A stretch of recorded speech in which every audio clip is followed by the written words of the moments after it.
Up, everybody? How is everybody doing on a wonderful hump day? It is hump day here, Wednesday at 3 p.m. when I'm recording this episode of FOMOFanz. Oops, let me mute my back end here so I can see the comments, but I don't hear myself. But yeah, you guys are tuning in. This is episode 34 of my podcast, FOMOFanz. Thanks, everybody, for jumping in. I do appreciate the shares. Yes, back on Periscope today. I'm on Periscope for all of these episodes. I love Periscope. We are streaming live on Facebook, Periscope, YouTube, as well as my website using the 23 video plugin. So what's up, Nick? Yes, let's do it. I agree. We're going to be talking about attention hackers and why I'm focusing a lot on this topic and some things that I have in the works. This is kind of like part 3 of my package, and I'm going to talk about what an attention hacker is, what attention hacking means, why I think you have to be good at it to be to kind of stand out in 2017. Do we need meds?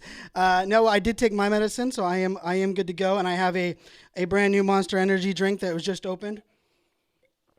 So without further ado, let's start the podcast.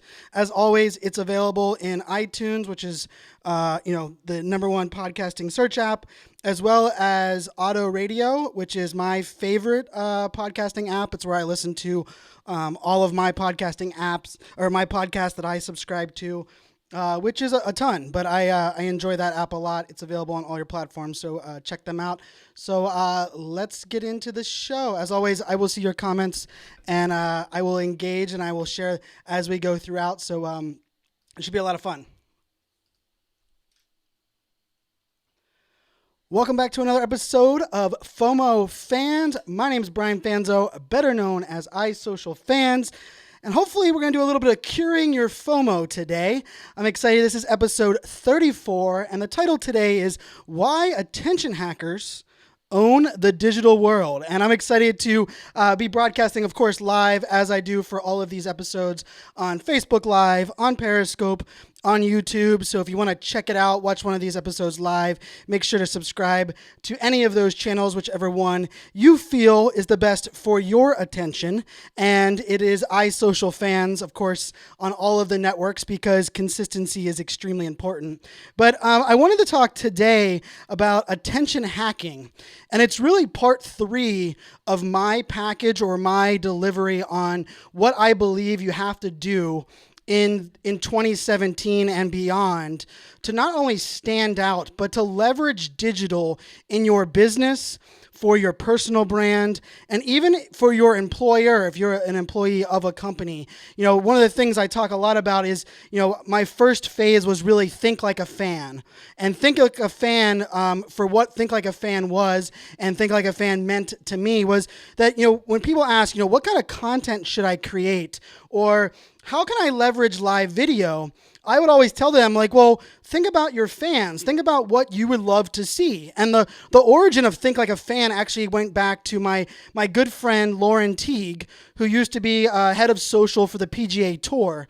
And I was at one of the events the PGA Tour was at, and I flipped on their Instagram channel, and I saw that she was doing a video on Instagram on the PGA account of Tiger Woods hitting some balls off of the tee, and this was a couple years ago.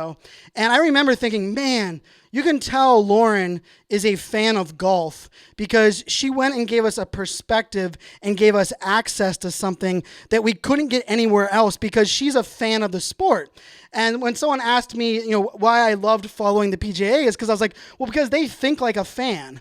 And then I took that strategy and I turned it into a keynote that I gave, well over 60 times on, the value of think like a fan and the importance of really taking content from marketing at people and selling people and saying, hey, if you're a plumber, people that are purchasing, are looking to purchase a plumber, more often than not, they're going to be a fan of whoever is going to be quickest, whoever is going to help solve their problems, because more than likely their toilet's overflowing or their sink's overflowing. So what kind of content can you create for those type of fans, right? And I've always believed that every business has fans. And then I launched my online course earlier this year called Be Yourself. And what Be Yourself and the course really meant to be was, how do you stand out online and be unique from everyone else, right? How do you create content that isn't the same as Gary Vaynerchuk or the same as Mark Cuban or Russell Brunson or anyone that's out there? How do you create